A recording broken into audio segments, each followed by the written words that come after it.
प्रिय दर्शकों, जय विश्वनाथ। मैं आचार्य विवेकानंद पांडे काशी से आप सभी का हमारे इस YouTube चैनल पर सुस्वागत है।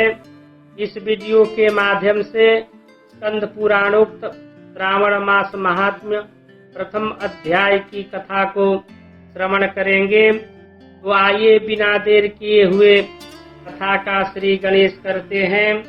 अवतत्वं न जानामि कीदृशोऽसि महेश्वरः, जादृशोऽसि महादेव तादृशाय नमो नमः।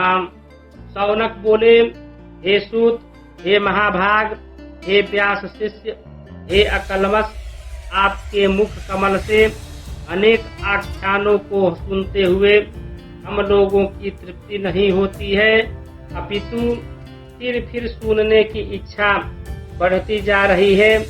तुला राशिगत सूर्य में कार्तिक मास का महात्म्य, मकर राशिगत सूर्य में माघ मास का महात्म्य और मेष राशिगत सूर्य में वैशाख मास का महात्म्य और इसके साथ उन मासों के जो भी धर्म हैं उन्हें आपने भली भांति कह दिया।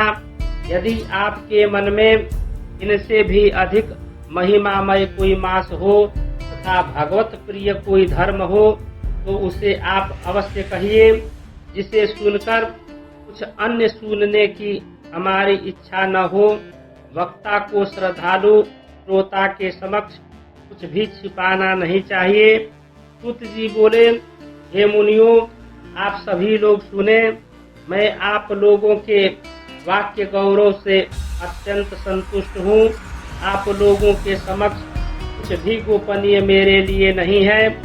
दंभ रहित होना, आस्तिकता, सष्टा का परित्याग, उत्तम भक्ति, सुनने की इच्छा, विनम्रता, ब्राह्मणों के प्रति भक्ति परायणता, सुशीलता, मन की स्थिरता, पवित्रता, तपस्विता और अनुसूया, ये श्रोता के 12 गुण बताए गए हैं, वे सभी आप लोगों में विद्यमान हैं।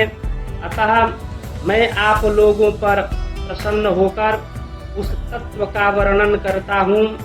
एक समय प्रतिभाशाली सनत कुमार ने धर्म को जानने की इच्छा से परम भक्ति से युक्त होकर विनम्रता पूर्वक ईश्वर भगवान शिव से पूछा।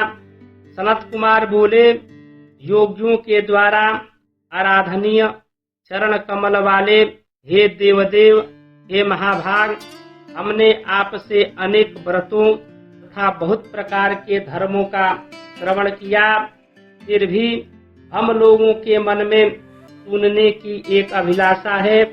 12 मासों में जो मास सबसे श्रेष्ठ, आपकी अत्यंत प्रीति कराने वाला, सभी कर्मों की सिद्धि देने वाला हो और अन्य मासों में किया गया कर्म यदि इन मास में किया जाए तो वह अनंत फल प्रदान करने वाला हो, हे देव, उस मास को बताने की कृपा कीजिए।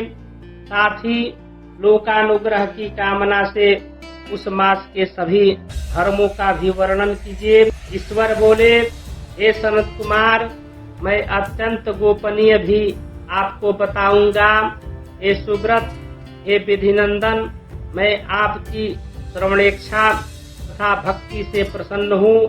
12 मासों में श्रावण मुझे अत्यंत प्रिय है। इसका महात्म्य सुनने योग्य है, अतः इसे श्रावण कहा गया है।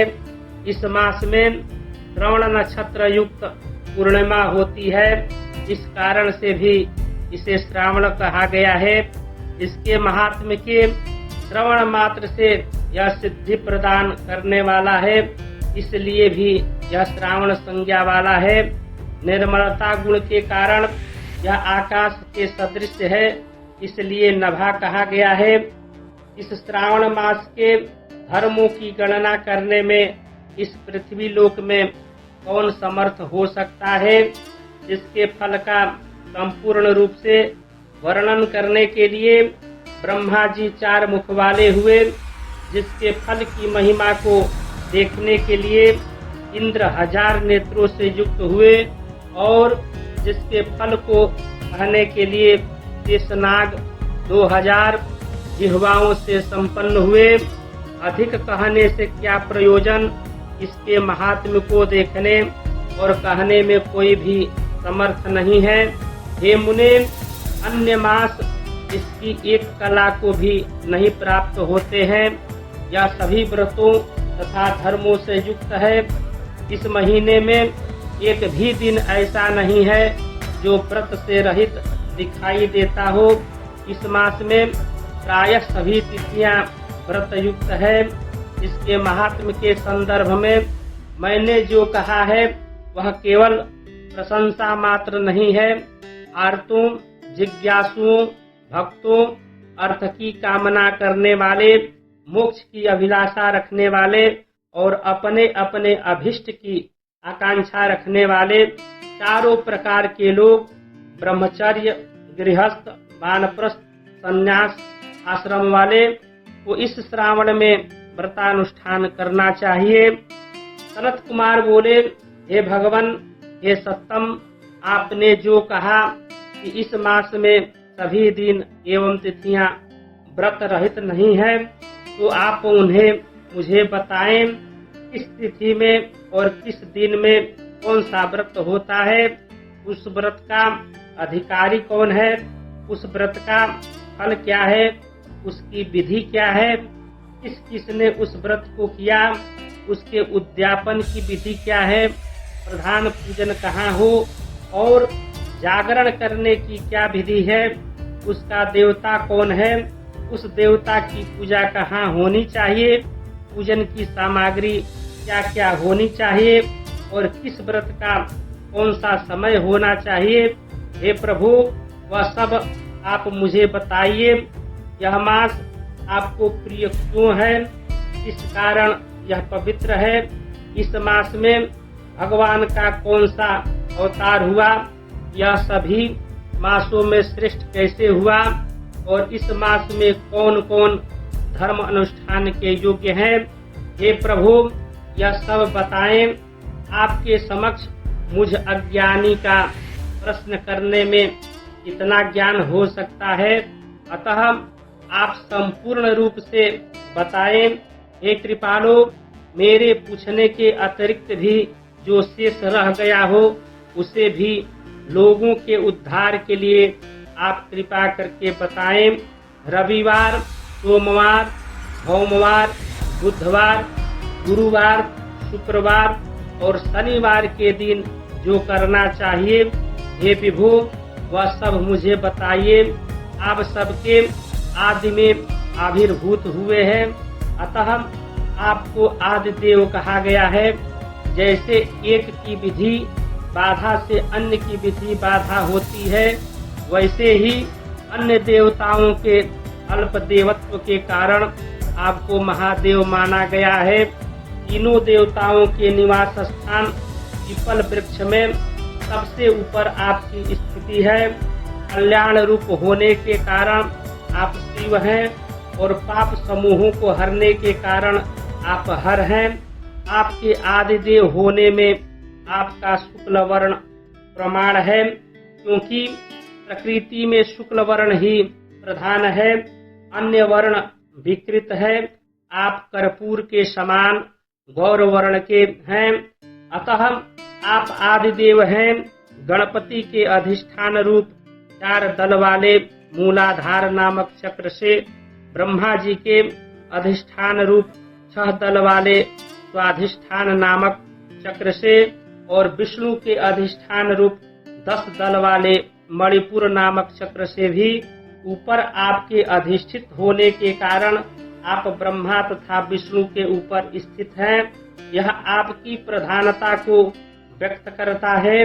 हे देव, एकमात्र आपकी ही पूजा से पंचायतन पूजा हो जाती है, जो कि दूसरे देवता की पूजा से किसी भी तरह संभव नहीं है।